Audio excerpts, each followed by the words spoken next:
तो the first topic is okay, the first topic is characteristics of characteristics of equilibrium constant. सही, characteristics of equilibrium constant. सही, क्योंकि आपको याद होगा कि हमने जो लास्ट टॉपिक एंड किया था, सही, that was on the derivation of Kc. सही, तो यहाँ पे, हाँ सही, तो यहाँ पे हमारे पास जो इक्विलिब्रियम कांस्टेंट है, इसका मतलब क्या होता है, Kc. सही, Kc is the equilibrium constant. सही, तो अब यहाँ पे मैंने आपको बताया था कि भाई अब आने वाले जितने भी टॉपिक्स होंगे और जितने भी न्यूमेरिकल्स होंगे, सही, वो Kc के ऊपर ही होंगे. सारी बातें अब Kc से ही रिलेटेड होंगी हमारी. सही है ना. तो जो आखिरी टॉपिक भी हमारा बचा हुआ है वो भी Kc से रिलेटेड ही है. सही, तो इसमें हमने करना है क्या है कि भाई जिस तरीके से हमने लास्ट एक जो कुछ कैरेक्टरिस्टिक्स पढ़ी थी फॉरवर्ड और रिवर्स रिएक्शन की केमिकल इक्विलिब्रियम के ऊपर, इसी तरीके से हमने यहाँ पे Kc की कुछ कैरेक्टरिस्टिक्स को जो है वो डिस्कस करना है. सही. अच्छा, अब यहाँ पे हसन ये सवाल पूछ रहे हैं कि सर QC क्या होता है. तो बेटा QC से रिलेटेड जो टॉपिक है वो हमारा नेक्स्ट वीक है. सही, तो QC वैसे तो उसको रिएक्शन क्वेश्चन बोलते हैं. सही, तो उसको इंशाल्लाह हम नेक्स्ट टॉपिक में यानी कि नेक्स्ट क्लास के अंदर डिस्कस करेंगे. ठीक है. अच्छा, तो सबसे पहले स्टार्ट करते हैं. सही, कैरेक्टरिस्टिक्स ऑफ इक्विलिब्रियम कांस्टेंट. सही, तो यहाँ पे हमारे पास कुछ 5 से 6 कैरेक्टरिस्टिक्स हैं. सही, इसको हम वन बाय वन डिस्कस करेंगे. सही, और देखेंगे कि भाई कि क्या क्या कैरेक्टरिस्टिक्स जो है वो इक्विलिब्रियम की होती हैं. So the number 1 point is Kc only works in equilibrium. सबसे पहली बात तो यही है कि भाई देखिए, चूंकि ये एक इक्विलिब्रियम कांस्टेंट है, तो Kc जो है वो हमेशा अगर किसी भी रिएक्शन का कैलकुलेट किया जाता है, किसी भी रिएक्शन का अगर इक्विलिब्रियम कांस्टेंट कैलकुलेट किया जाता है, सही, तो वो हमेशा कब कैलकुलेट किया जाता है कि जब वो कहाँ पे मौजूद हो, इक्विलिब्रियम पे मौजूद हो. सही, यानी कि जब वो इक्विलिब्रियम स्टेट के ऊपर मौजूद हो तो उसी वक्त जो है हम उसका इक्विलिब्रियम जो है वो क्या नाम है, उसका जो Kc है वो हम कैलकुलेट कर सकते हैं. सही, तो Kc only works in equilibrium. सही, तो Kc का जो सारा जो काम है वो इक्विलिब्रियम के ऊपर ही है. सही, अगर हमारा जो रिएक्शन है वो इक्विलिब्रियम पे नहीं है, सही, तो फिर हम उसका जो Kc है, सही है, वो मालूम नहीं कर सकते. सही है, और क्या नाम है, फिर Kc से हमारा फिर वो कोई लेना देना नहीं होगा. तो Kc के लिए ज़रूरी है कि रिएक्शन जो है वो इक्विलिब्रियम पे होना चाहिए. तो पहला जो पॉइंट है वो क्या है, Kc only works in equilibrium. तो Kc के लिए रिएक्शन का इक्विलिब्रियम के ऊपर होना ज़रूरी होता है. क्लियर हो गई बात यहाँ पे. सही है. तो अब नेक्स्ट पॉइंट जो है हमारा, सही है, इस पे चलते हैं. तो नेक्स्ट पॉइंट हमारे पास, it represent the equilibrium concentration of the reactant and product in mole per dm cube. So the second points, सही, सो द सेकंड कैरेक्टरिस्टिक से depends on the concentration of reactant and product. सही, तो आपको ये बात पता है, सही, आपको ये बात पता है कि भाई हमारे पास जो Kc एक्सप्रेशन है, सही, यानी कि Kc का जो फॉर्मूला है उसमें हम जो है ऊपर रखते हैं कंसंट्रेशन ऑफ प्रोडक्ट, सही है, और नीचे क्या रखते हैं, कंसंट्रेशन ऑफ रिएक्टेंट. सही है. तो यहाँ पे हमारे पास क्या है कि भाई जो कंसंट्रेशन ऑफ रिएक्टेंट है और जो कंसंट्रेशन ऑफ प्रोडक्ट है, सही है, तो ये जो कंसंट्रेशन है इसका भी तो कोई ना कोई यूनिट होगा ना. सही है. तो यहाँ पे हमारे पास जो कंसंट्रेशन ऑफ रिएक्टेंट और कंसंट्रेशन ऑफ प्रोडक्ट है उसका यूनिट जो हम लेते हैं, सही, वो यूनिट हम क्या लेते हैं भाई, मोल per dm cube. So this is the unit of the concentration of reactants and product. सही है. तो मोल पर dm क्यूब ये हमारे पास क्या है, ये यूनिट है. ये एक तो आपको याद करना ही है. सही है. दूसरा, अभी हम न्यूमेरिकल करेंगे तो उसमें तो फिर मोल पर dm क्यूब के कंसंट्रेशन के ऊपर ही सारा काम हो रहा होगा, तो आपको वहां पे भी ये चीज याद हो जाएगी. सही है. तो हमेशा याद रखिएगा कि रिएक्टेंट और प्रोडक्ट की कंसंट्रेशन हमेशा किस में ली जाती है, मोल पर dm क्यूब में ली जाती है. सही है. मोल पर dm क्यूब में ली जाती है. अब इसका रीजन क्या है ये भी मैं आपको बता देता हूँ. सही है कि भाई हमारे पास जो कंसंट्रेशन है, सही, कंसंट्रेशन जो है इसका फॉर्मूला होता है मोल अपॉन वॉल्यूम. सही, मोल अपॉन वॉल्यूम. सही. तो यहाँ पे हमारे पास ये जो n है, n, ठीक है, स्मॉल n, सही, ये आपको पता है 9 में आपने पढ़ा है फर्स्ट चैप्टर के अंदर। सही, तो n जो है ये किसको रिप्रेजेंट करता है भाई, n रिप्रेजेंट करता है मोल को। सही है, और यहाँ पे हमारे पास ये जो v है, सही, v ये हमारे पास वॉल्यूम को रिप्रेजेंट कर रहा है। सही है, ये किसको रिप्रेजेंट कर रहा है, वॉल्यूम को, और वॉल्यूम का यूनिट क्या होता है हमारे पास, dm क्यूब। सही है, वॉल्यूम का यूनिट क्या होता है, dm क्यूब। सही है, तो अगर हम इस dm क्यूब को अगर ऊपर ले जाएंगे तो फिर ये जो ऊपर जो इसकी पावर 3 लगी हुई है ये क्या हो जाएगी हमारे पास, -3। सही है, तो अगर हम dm क्यूब को ऊपर लेके जाएंगे मोल के साथ, इसको अगर हम लिखते हैं, सही है, तो हमारे पास क्या होगा कि जो dm के ऊपर जो पावर 3 लगी हुई है ये क्या हो जाएगी, माइनस हो जाएगी। तो इस तरीके से हमारे पास जो कंसंट्रेशन है उसका यूनिट क्या बन जाएगा, मोल डॉट dm पावर -3, यानी कि मोल पर dm क्यूब। क्लियर हो गई बात यहाँ पे। सही, so second point depends on the concentration of reactant and product. हाँ भाई, यूनिट तो वॉल्यूम के बहुत सारे होते हैं। सही है, जैसे कि अगर हम यहाँ पे लें भाई, मीटर क्यूब भी होता है, लीटर भी होता है, सही है, और मिलीलीटर भी होता है, dm क्यूब भी होता है, cm क्यूब भी होता है, काफ़ी होते हैं। सही है, लेकिन मेजरली जो हम यहाँ पे कैलकुलेशन में जो स्टैंडर्ड यूनिट यूज़ करते हैं, सही, वो कौन सा यूज़ करते हैं भाई, dm क्यूब यूज़ करते हैं। क्लियर हुई बात यहाँ पे। सही है भाई, वॉल्यूम भाई अगर हम कंसंट्रेशन निकाल लें रिएक्टेंट या प्रोडक्ट की तो फिर वॉल्यूम भी तो उसी का ही लेंगे ना भाई। ठीक है, अच्छा, तो अब नेक्स्ट पॉइंट पे आते हैं। सही है, नेक्स्ट पॉइंट हमारे पास क्या है भाई, Kc वेरीज विथ टेम्परेचर।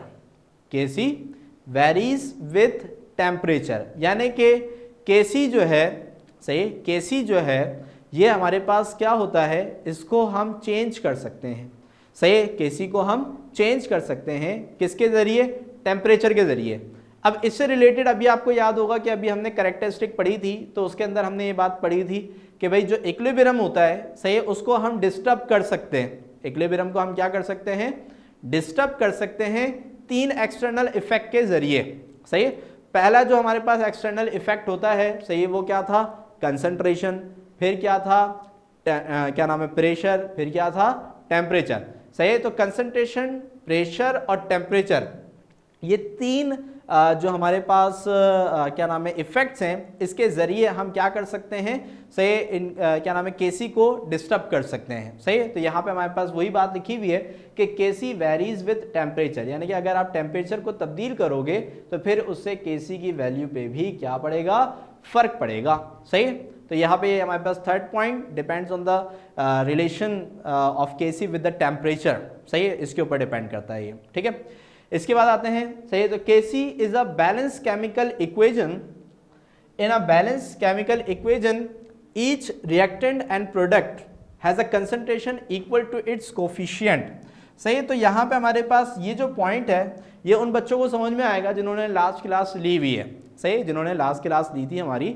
सही, ये उन बच्चों को बहुत अच्छे से समझ में आएगा। सही है, और वो क्या है कि आपको याद होगा कि जब हमें कोई भी केमिकल इक्वेजन दी जाती है तो उसमें जो भी रिएक्टेंट है या प्रोडक्ट है उसके शुरू में जो नंबर लिखा हुआ होता है, सही, वो कहाँ चले जाता है, जब Kc एक्सप्रेशन में कहाँ चले जाता है, पावर में चले जाता है। सही, तो यहाँ पे जो बात हो रही है, सही, वो किसकी बात हो रही है भाई, कोफिशिएंट की बात हो रही है। सही, कोफिशिएंट क्या होता है, कोफिशिएंट उस नंबर को कहते हैं जो कि किसी भी वैल्यू से आगे लगता है। जैसे कि एक एग्जांपल मैं अभी आपको देता हूँ कि भाई कोई भी रिएक्शन हम यहाँ पे लिख लेते हैं। सही, जैसे कि 2a + 3b = c।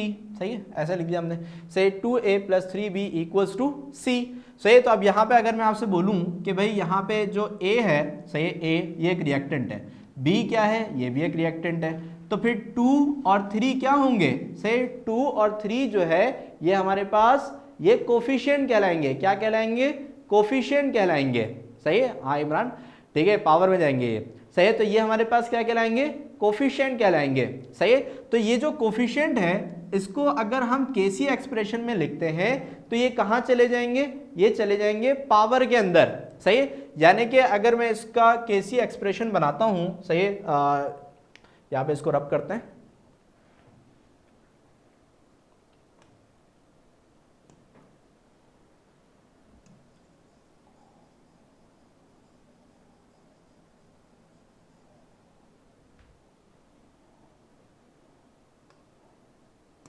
ओके तो अगर मैं इस रिएक्शन का केसी एक्सप्रेशन बनाता हूं, सही है, तो आप जरा देखें कि इसका केसी एक्सप्रेशन क्या होगा कि भाई Kc इज इक्वल्स टू, सही, Kc इज इक्वल्स टू, अब A के मोल्स कितने, A का कोफिशिएंट क्या है हमारे पास 2 है, सही है, तो यहाँ पे हमारे पास सबसे पहले तो प्रोडक्ट आता है, ऊपर प्रोडक्ट आता है, तो C जो है इसकी कंसंट्रेशन यहाँ पे पावर में क्या नाम है न्यूमिनेटर में चली जाएगी, और फिर यहाँ पे जो हमारे पास रिएक्टेंट है ये नीचे आते हैं। अब इसमें हमारे पास ये जो A है,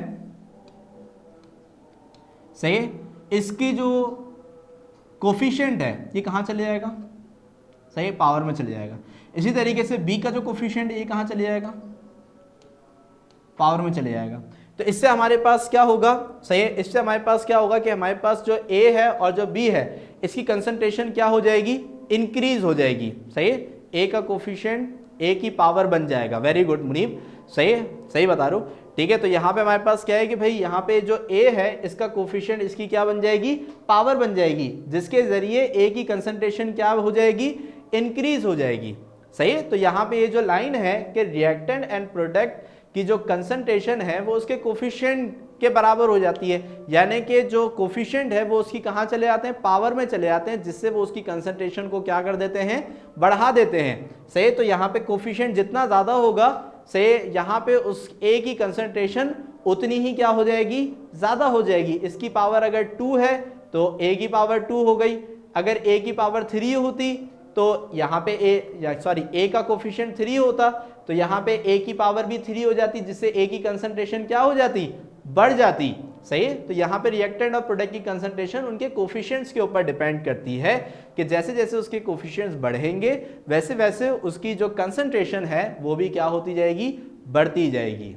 हाँ, और इसको मोल भी कहते हैं, सही है, क्योंकि मैथमेटिकली अगर इसको हम बात करें तो मैथमेटिकली इसको हम क्या कहेंगे, कोफिशिएंट कहेंगे, और वैसे हम इसको मोल भी कहते हैं, ठीक है भाई। तो इस पॉइंट से रिलेटेड किसी को भी क्वेश्चन हो तो वो पूछ ले, सही है, और फिर हम नेक्स्ट पॉइंट पे मूव करेंगे। ओके, आशीष को समझ में आ गया, बरीरा, हाँ बरीरा, ठीक है, ओके। इसके अलावा और कोई बच्चा, सही है, मुनीब को भी आ गया समझ में, ठीक है, ठीक है, सही है, ओके। तो जल्दी से भाई कि Kc हमेशा इक्विलिब्रियम के ऊपर कैलकुलेट किया जाता है, Kc हमेशा इक्विलिब्रियम पे वर्क करता है, सही, और यहाँ पे Kc में जो हमारे पास रिएक्टेंट और प्रोडक्ट है इसकी कंसंट्रेशन हमेशा मोल पर डीएम क्यूब में ली जाती है, सही। फिर थर्ड पॉइंट था Kc जो है वो रिएक्टेंट और प्रोडक्ट, ये तो हमने पॉइंट डिस्कस ही नहीं किया हुआ, सही, ये पॉइंट रह गया था, सही। Kc is independent of reactant and product concentration, कि Kc जो है वो रिएक्टेंट और प्रोडक्ट की कंसंट्रेशन से क्या होता है, इंडिपेंडेंट होता है। अब मुझे ज़रा एक बात बताएं कि अभी जो आपने चीज़ें पढ़ी हैं, सही है, और फॉर्मूला भी देखा आपने, क्या ये पॉइंट सही लिखा हुआ है कि Kc जो है वो रिएक्टेंट और प्रोडक्ट की कंसंट्रेशन से इंडिपेंडेंट होता है, सही है। बड़े ने बोला नहीं, सही, ये गलत है। इमरान बोल रहा है नो सर, सही है। अब क्यों नहीं, अब बच्चों के जहन में जो बात आई वो क्या आई, सही है, कि भाई हमारे पास यहाँ पे जो Kc है, सही है, वो तो डिपेंड ही किसके ऊपर करता है, कंसंट्रेशन ऑफ प्रोडक्ट और कंसंट्रेशन ऑफ रिएक्टेंट के ऊपर डिपेंड करता है ना। और ये क्या लिख के दे रहे हैं हमें कि भाई Kc इज इंडिपेंडेंट, यानी कि उस Kc को कोई फर्क ही नहीं पड़ता, सही, रिएक्टेंट एंड प्रोडक्ट की कंसंट्रेशन से, रिएक्टेंट और प्रोडक्ट की कंसंट्रेशन से कोई फर्क ही नहीं पड़ता। तो सर ये तो बात उल्टी हो गई। अभी आपने, मैंने एक MC वो आपसे जब क्विज दे रहा था मैंने उस वक्त भी ये पूछा था ताकि आपके ध्यान में ये रहे बात, सही, कि भाई Kc जो है, सही है, वो कंसंट्रेशन ऑफ रिएक्टेंट और कंसंट्रेशन ऑफ प्रोडक्ट पे डिपेंड करता है कि नहीं करता, सही है। तो उसका आंसर था यस कि करता है, और यहाँ पे वो बात उल्टी लिखी हुई है कि Kc इज इंडिपेंडेंट, कि उसको कोई फर्क ही नहीं पड़ता, सही है।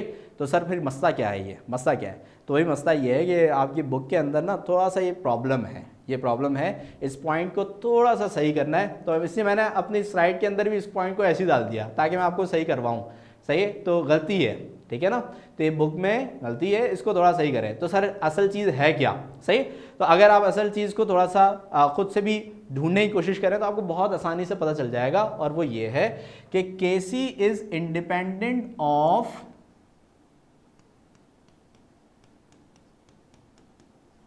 Initial reactant and product concentration, सही है, Kc is independent of initial reactant and product concentration, यानी कि Kc जो है सही है, सही है, नहीं क्योंकि जो मिस्टेक है ना ये सही, क्योंकि अभी आपकी जो बुक है वो भी टेस्ट एडिशन है, उसमें बहुत सारी मिस्टेक्स हैं, ठीक है ना। तो ये चीज़ मैंने आपको इसलिए बताई सही है, ताकि जो है क्या नाम है, आप इसको सही कर लो, ठीक है। तो यहाँ पे हमारे पास क्या लिखा हुआ है, Kc is independent of initial reactant and product concentration. तो इसका मतलब ये है कि जो इनिशियल रिएक्टेंट और प्रोडक्ट की जो कंसंट्रेशन होती है Kc का उससे कोई लेना देना नहीं होता, वो उससे भाई रिएक्शन में इनिशियली रिएक्टेंट की जो भी कंसंट्रेशन है, प्रोडक्ट की जो भी कंसंट्रेशन है, सही है, इक्विलिब्रियम उसको नहीं देखता। इक्विलिब्रियम किसको देखता है कि भाई जब रिएक्शन सही है, रिएक्शन जब इक्विलिब्रियम पे आ रहा है सही है, तो उस वक्त रिएक्टेंट और प्रोडक्ट की कंसंट्रेशन क्या है, सही है, उस वक्त रिएक्टेंट की कंसंट्रेशन और प्रोडक्ट की कंसंट्रेशन क्या है वो उसको देखता है। यानी कि जब भी हम Kc कैलकुलेट करते हैं ना, तो इधर रिएक्टेंट और प्रोडक्ट की जो कंसंट्रेशन है वो इक्विलिब्रियम वाली रखते हैं, इनिशियल वाली नहीं रखते, क्योंकि इनिशियल से Kc का कोई लेना देना नहीं है। सर डिपेंड सिर्फ प्रोडक्ट और रिएक्टेंट पे करता है, हाँ रिएक्टेंट और प्रोडक्ट पे, लेकिन इक्विलिब्रियम के ऊपर, सही है, इनिशियल नहीं है सर। अच्छा मुनीब बोल रहा है कि जो है ना मैं सर कॉल में बिजी था, फिर से रिपीट कर दें। ये अच्छा है, ये अच्छा था। ठीक है, वो तो रिपीट तो मैं करता रहता हूँ बातों को, सही है, नहीं ठीक है, सही है। तो भाई यहाँ पे हमारे पास क्या है, तो इस चीज़ को सही कर लिया है, Kc जो है वो इनिशियल कंसंट्रेशन से उसका कोई लेना देना नहीं है, वो उससे इंडिपेंडेंट है, सही है। लेकिन हाँ जब रिएक्शन कहाँ पे आ जाए, जब रिएक्शन क्या नाम है इक्विलिब्रियम पे आ जाए, तो उस वक्त उसकी जो भी प्रोडक्ट की कंसंट्रेशन है और जो भी रिएक्टेंट की कंसंट्रेशन है, सही है, Kc उस पर डिपेंड करेगा, सही है। लेकिन इनिशियल से Kc का लेना देना नहीं है। बात समझ में आ गई आपके, क्लियर हो ये वाला पॉइंट, ठीक है ना, ये वाला पॉइंट क्लियर हुआ, ठीक है।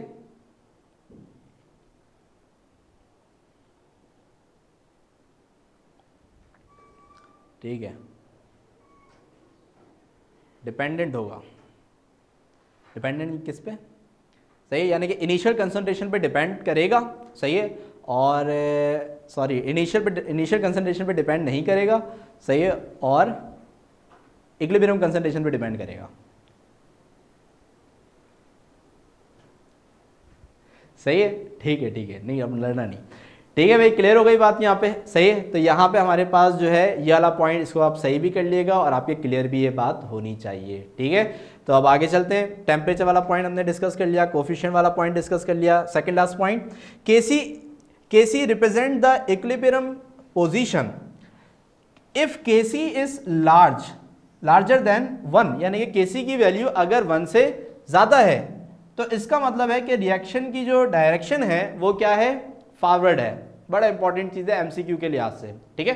तो अगर किसी भी रिएक्शन में Kc की वैल्यू क्या है, 1 से ज़्यादा है, सही, लार्जर देन 1, तो फिर रिएक्शन की जो डायरेक्शन है वो क्या हो जाएगी, हमारे पास फॉरवर्ड हो जाएगी, सही, यानी कि रिएक्शन जो है वो फॉरवर्ड डायरेक्शन में ज़्यादा मूव कर रहा है बनिस्बते बैकवर्ड डायरेक्शन के, सही है। फॉरवर्ड डायरेक्शन की स्पीड ज़्यादा है, बैकवर्ड डायरेक्शन की स्पीड कम है। और अगर इसी का उल्टा कर लें, if Kc is less than 1, यानी कि अगर Kc की वैल्यू 1 से कम है, सही, तो फिर रिएक्शन हमारे पास क्या हो जाएगा, रिवर्स हो जाएगा, रिएक्शन क्या हो जाएगा, रिवर्स। तो ये तो बहुत ही सिंपल सा एक रिलेशन है, एमसीक्यू वाइज आपने याद करना है, सही है। और डायरेक्शन के हवाले से जो एप्लीकेशन है वो हमारे नेक्स्ट टॉपिक्स में भी शामिल है, सही, तो उसमें भी हम इसको क्या नाम है डिस्कस करेंगे, सही है। लेकिन अभी जो मेन चीज़ है वो क्या है कि अगर Kc की वैल्यू जो है हमारे पास वो लार्जर देन 1 होगी, सही है, तो रिएक्शन क्या होगा बेटा, फॉरवर्ड होगा, सही है। और Kc की वैल्यू अगर लेस देन 1 होगी तो रिएक्शन क्या होगा बेटा, रिवर्स होगा। क्लियर हो गई बात यहाँ पे, सही है। तो ये सेकंड लास्ट पॉइंट सिंपल सा। फिर इसके बाद लास्ट पॉइंट है कि रिमेंबर दैट इक्विलिब्रियम कांस्टेंट यानी कि Kc is the ratio of reactant and product that is utilized to define chemical behaviour. अब सर ये बात जो सबसे ज़्यादा क्या बोलते हैं इसको, बेसिक बात है, बार बार रिपीट हो चुकी है, वो सबसे आखिर में डाली हुई है। सही क्या है कि भाई केसी जो होता है, सही सॉरी, केसी जो होता है is the ratio of reactant and product. तो सर ये तो आपने पहले ही बता दिया था, सही है, और ये हमने लास्ट वीक ड्राइव भी किया हुआ है, सही है। वो क्या था हमारे पास कि भाई KC is the ratio, ratio का मतलब क्या है भाई, डिवीजन, सही है। KC is the ratio of product and reactant, concentration of product and reactant, सही है। तो यहाँ पे भाई ये तो फॉर्मूला हमने ड्राइव किया हुआ है ना, तो इसी फॉर्मूला को क्या नाम है, वर्डिंग्स के अंदर यहाँ पे आपको बात बताई हुई है कि भाई केसी जो है वो रेशो होता है रिएक्टेंट और प्रोडक्ट की कंसंट्रेशन का, सही है। तो यहाँ पे ये जो हमारे पास कुछ कैरेक्टरिस्टिक्स हैं ये मुकम्मल हो गई। अब जल्दी से इन पे एक जगह नज़र डालें, सही है। 2 मिनट में आपको दे रहा हूँ, बल्कि 1 मिनट दे रहा हूँ, सही है। जल्दी से नज़र डालें, सही है, और फिर इनसे रिलेटेड कोई एक सवाल है तो आप पूछ लें।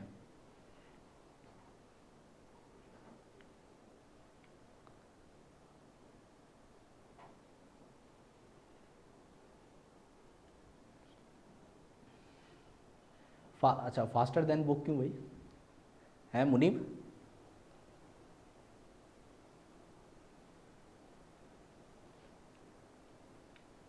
ये बोल सकते हैं कि वी आर चालाक देन बुक।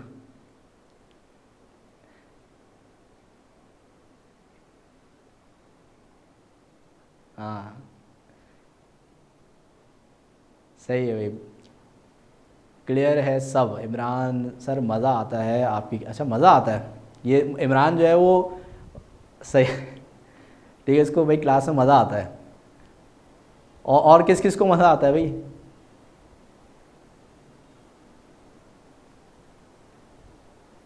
सही, टेम्परेचर वाला बता देते हैं।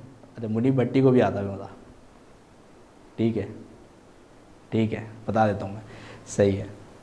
अच्छा, मतलब समझ में आता है ना साद?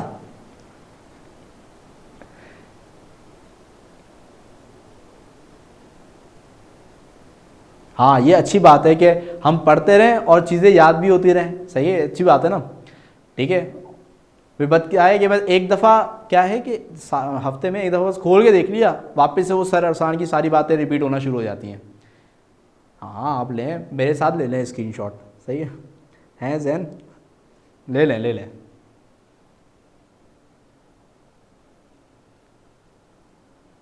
ठीक है ठीक है। तो भाई ये बच्चे ने मुझे कहा था कि इस क्या नाम है टेम्परेचर वाला समझा दें, तो टेम्परेचर वाला मैं बता देता हूँ। देखें, टेम्परेचर में ये बोल रहे हैं कि केसी वेरीज विद टेम्परेचर। टेम्परेचर का मतलब ये होता है कि अगर आप टेम्परेचर को, सही, टेम्परेचर को बढ़ाते हैं, सही है सर मेरे, आप नहीं बढ़िया शो हो रहे हैं, सही है, टेंशन नहीं लें, शो हो रहे हैं मुझे आपके, ठीक है। तो अब यहाँ पे हमारे पास क्या है कि अगर आप टेम्परेचर को बढ़ाते हैं या कम करते हैं, सही है, तो उससे क्या होता है कि केसी यानी कि इक्विलिब्रियम के ऊपर जो है वो फ़र्क पड़ता है। अब मैं आपको बताया था कि भाई अभी यही पॉइंट हमने जो characteristics of forward and reverse reaction at the equilibrium, उसमें भी हमने डिस्कस किया था कि अगर हम टेम्परेचर को बढ़ाते हैं या कम करते हैं तो उससे इक्विलिब्रियम को हम डिस्टर्ब कर सकते हैं, सही है। हाँ अच्छा वो सही, हाँ स्कूल में थोड़ा फास्ट होता है, सही है। अब ये क्या है, आराम से आप बैठे हुए हैं, पढ़ रहे हैं, मज़ा आ रहा है, ठीक है ठीक है। हाँ अच्छा सही है, तो भाई समझ में आ गया टेम्परेचर का, सही। तो टेम्परेचर को अगर आप चेंज करोगे तो उससे साथ साथ केसी भी क्या होगा, चेंज होगा। तो इस पॉइंट में ये बात लिखी हुई है, ठीक है हसन।